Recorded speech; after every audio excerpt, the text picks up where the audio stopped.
Établi depuis 1991, Réseau est un organisme de santé global spécialiste des questions touchant les hommes gays, bisexuels, qu'ils soient CIS ou trans. Pour nous parler de leur mission et de leurs services offerts, nous recevons M. Alexandre Dumont-Blais. Il est le directeur général.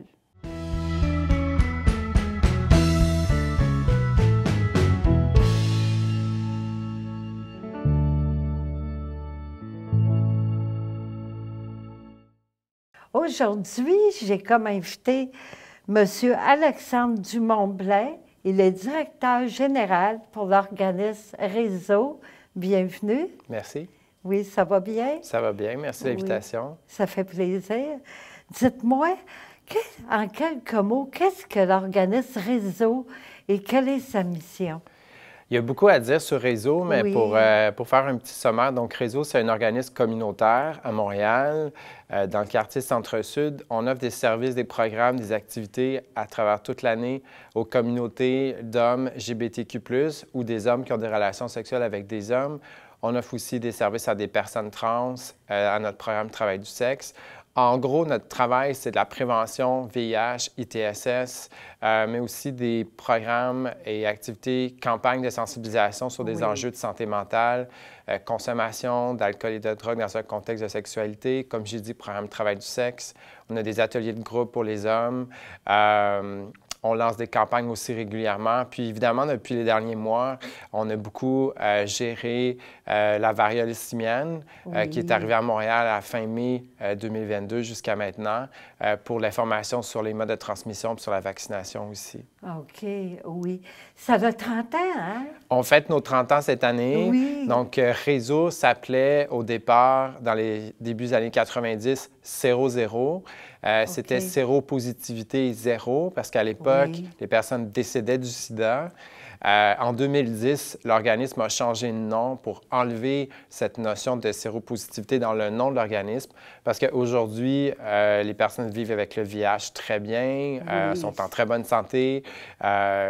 Et en 2010 aussi, donc depuis déjà plus de 10 ans, on a élargi le mandat de la mission pour, oui, santé sexuelle, VIH, TSS, mais d'aller plus large, d'aller dans le concept de santé holistique, santé globale, pour intégrer toutes sortes de dimensions de la santé qui sont sous-jacentes à la santé sexuelle. OK. Puis là-bas, vous avez différents services. Est-ce que vous rejoignez beaucoup de gens? Or, à travers les programmes fixes de l'organisme, mais aussi à travers des projets, selon les différents financements qu'on va réussir à avoir, des projets des fois sur 1 an, 2 ans, 3 ans ou plus grands, oui, on rejoint quand même beaucoup de personnes. Pendant l'été, surtout à partir du printemps, parce que, bon, comme tout le monde à Montréal, au Québec, pendant l'hiver, c'est un peu plus calme. Mais on a beaucoup d'activités estivales extérieures à partir du mois de mars-avril, pendant les activités de Fierté Montréal. On est beaucoup sollicité pour faire des kiosques d'intervention aussi, dans des cégeps, universités, avec des partenaires communautaires aussi, dans des soirées festives, dans des bars, établissements du village. Ça se fait toute l'année. Donc, c'est des milliers de personnes qu'on rejoint en présence pendant l'année. On a aussi un volet intervention web, donc sur plusieurs plateformes, donc Facebook, Instagram, mais sur les applications mobiles de rencontres comme Grindr, Scruff et tout ça. On fait beaucoup d'interventions web pour répondre à des questions principalement sur des risques ou des situations que les personnes ont vécues. Ils se posent des questions sur les risques de transmission VIH-TSS. Donc, si on inclut aussi ces personnes avec qui on fait des interventions, des fois qui peuvent être brèves ou plus soutenues, c'est des milliers de personnes qu'on rejoint à chaque année là, depuis plusieurs années. Oui. Pour une personne, est-ce qu'ils sont jumelés pour des activités à des intervenants qui travaillent sur place? Oui, en fait, on a des équipes d'intervention. Nos 2 grandes équipes d'intervention, c'est l'équipe pour le programme Travail du sexe. Donc, c'est un programme très précis pour les hommes qui font du travail du sexe avec d'autres hommes, aussi des personnes trans et non-binaires qui font du travail du sexe avec des hommes. Donc, une partie de cette clientèle vit sans domicile fixe ou en précarité en itinérance. On offre donc de la nourriture, on offre des services d'intervention, du dépistage aussi dans nos locaux ou dans certains autres milieux fréquentés par ces personnes. Donc, ça, c'est un programme spécifique.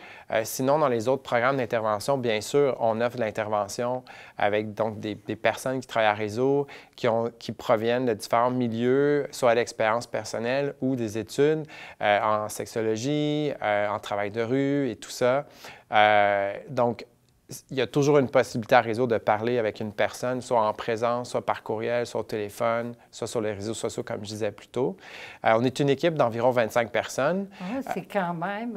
Exact. Oui. Et on a d'autres personnes en réseau qui ne sont pas en intervention directe, mais qui travaillent sur des projets, développement web, qui travaillent sur des projets d'alliance pan-canadienne avec d'autres organismes qui ont des missions similaires à la nôtre, en autofinancement aussi pour améliorer les sources de financement à l'organisme.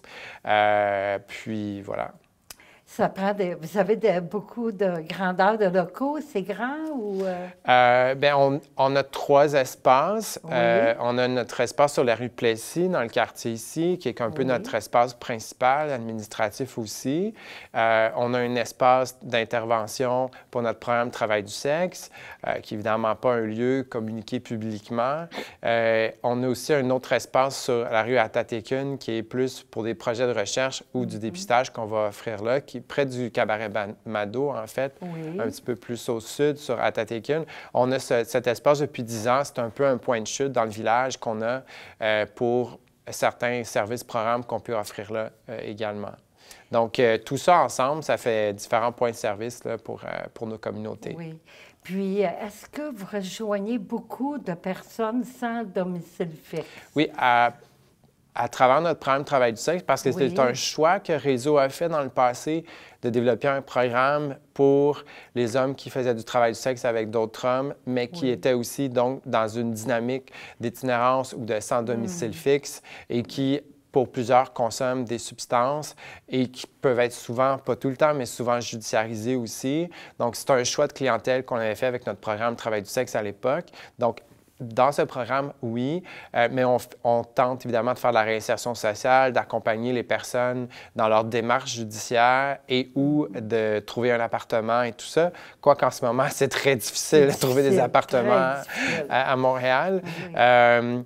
À travers nos autres programmes et services, je dirais qu'on va peut-être moins voir de personnes en situation de précarité, mais on peut évidemment avoir des personnes qui sont dans des situations de pauvreté aussi. Puis il faut rappeler aussi que dans les communautés LGBTQ+, surtout chez les personnes trans, il y a beaucoup de personnes qui sont en pauvreté ou qui n'ont pas de revenus ou peu de revenus pour toutes sortes de raisons systémiques. Donc, ça fait aussi partie des réalités, surtout chez les jeunes aussi qui arrivent à Montréal, en région, qui souvent vont vivre de la stigmatisation ou ne pourront pas vivre ce qu'elles sont comme personnes. Donc, vont aller à Montréal, il y a plus de ressources, il y a plus de gens, il y a plus de personnes, mais donc peuvent se retrouver dans des dynamiques d'itinérance temporaires ou moyen ou long terme. C'est pour ça qu'il y a d'autres organismes aussi qui viennent en aide à ces jeunes-là directement dans les communautés LGBTQ+. Donc, oui, on peut voir ça dans nos autres clientèles. Ça peut varier, là, évidemment, d'une année à l'autre. Oui. Est-ce que parmi ces personnes-là, il peut y en avoir qui ont des problèmes de santé mentale?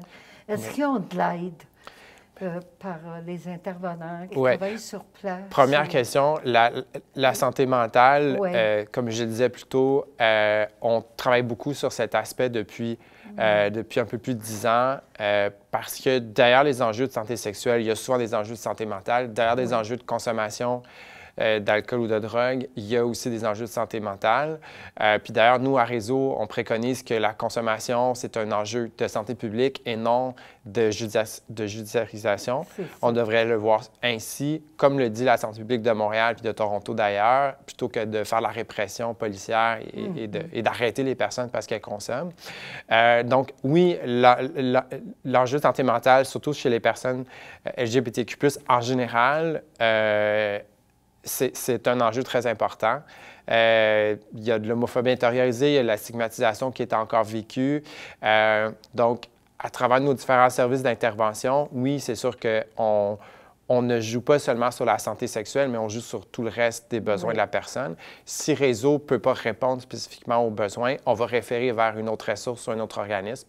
On ne va jamais laisser une personne seule dans un coin parce qu'on ne peut pas arriver à lui répondre dans ses besoins. On va référer puis l'accompagner là-dedans.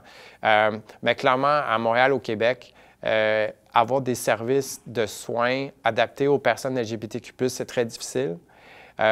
Pourtant, c'est des droits humains d'être acceptés et reconnus comme on est dans le système de santé. Alors, à Réseau, avec d'autres organismes, et le Conseil québécois LGBT aussi, on milite beaucoup pour que le système de santé public adapte ses services à toutes les personnes parce que ce n'est pas le cas en ce moment, puis on essaie d'aider avec nos différents programmes et services spécifiques. Oui, pour briser les préjugés, hein? Exact. C'est ça. Briser puis avoir des services adaptés parce que ce qu'on entend souvent dans nos communautés, c'est que des personnes vont avoir un médecin de famille pour leur check-up annuel, puis ils vont avoir un autre médecin pour leur dépistage ITSS puis pour leur pratique sexuelle. Donc, ils ne vont pas tout raconter, leur histoire personnelle à leur médecin de famille, parce qu'on n'est pas à l'aise, puis on a l'impression qu'on ne sera pas compris ou qu'on va être jugé dans ce qu'on a comme pratique. Et puis ça, c'est à Montréal, mais si on va en région, cette dynamique est encore plus difficile parce que tout le monde se connaît.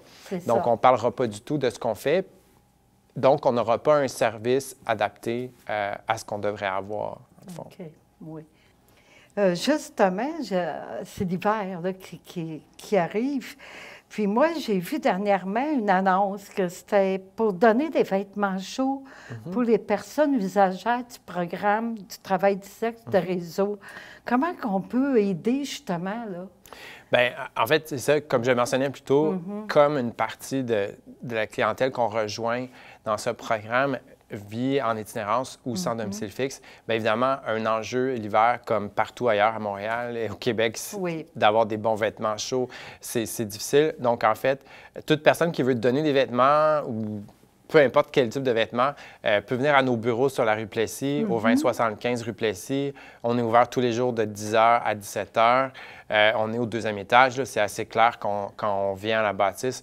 Donc, les gens peuvent laisser des vêtements. Nous, on va les mettre dans des boîtes, puis on va nettoyer au besoin, puis rendre ça disponible à nos clientèles, au programme directement. Donc, c'est assez simple, en fait. Puis ça peut être aussi tout autre objet que les gens pensent qu'il pourrait être utilisé par les personnes. Nous, on va être preneurs de ça, puis on va le mettre à disposition de nos clientèles. Oui, ça peut aider des personnes qui viennent de se trouver un logement, un appartement. Là. Exactement. Oui. Sauf que c'est clair que le premier besoin, bien, c'est des vêtements d'hiver, des bottes, puis tout ça, puis des bons manteaux, puis tout ça. Donc, des fois, les gens vont changer d'une année à l'autre. Donc, si ils ont des vêtements à la maison, ils peuvent nous les apporter. Puis nous, on va le rendre à disposition. Oui, on peut faire un don aussi monétaire à Réseau. Bien sûr, comme Réseau, on est un œuvre de charité, on est un organisme enregistré comme œuvre de charité au Canada, donc on peut recevoir des dons qui après nous aident à financer une partie des activités ou des fois de dédier un montant à un projet spécifique ou à une activité spécifique justement pour redonner à nos communautés. Donc, on peut aller sur notre site web qui est réseausanté.org et puis il y a un petit bouton « Faire un don ». C'est très facile à faire avec carte de crédit ou sinon envoyer un chèque à l'adresse qui est sur notre site web aussi ou en argent comptant, encore là, venir à nos bureaux puis on va donner un reçu de don pour les impôts. Oui, hein? Les coordonnées comme le numéro de téléphone, déjà? Notre numéro général, c'est le 514-521-7778. Pour notre site web, c'est donc www.réseausanté, donc REZOSANTE.org. Et surtout sur nos réseaux sociaux, là, on est très présent sur Facebook, Instagram.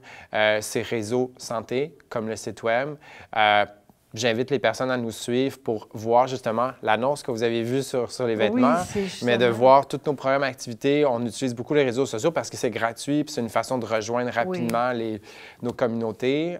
Donc, les personnes peuvent nous suivre là. Aussi, on partage souvent nos campagnes qu'on réalise là, pour différents programmes sur nos réseaux sociaux aussi. Oui, d'accord. Je vous remercie beaucoup d'être venu en entrevue. Bien, ça fait plaisir. Oui. Merci de l'invitation. Ça fait plaisir.